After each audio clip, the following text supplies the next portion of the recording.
Meski tersebanyak mata pelajaran umum lainnya, namun siswa SMA Mardi Yuwana, Kota Sukabumi sangat antusias mempelajari bahasa dan aksara Sunda. Penerapan materi pembelajaran bahasa Sunda ini baru sekitar 1,5 tahun dilaksanakan di sekolah ini.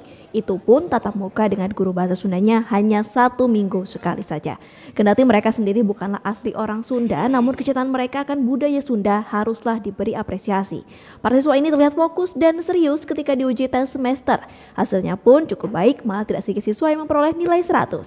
Nah, kan saya antusias juga karena saat itu pertama kali saya diminta untuk mewakili sekolah lomba aksara Sunda, dan di situ saya juga mulai ada minat untuk belajar aksara Sunda.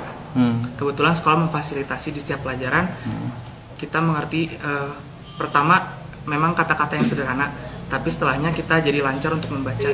Ke anak bayi memperkenalkan anak sekolah memperkenalkan tentang huruf. Dan tidak jelimet harus pakai, kalau aksara Sunda teh kan suka ada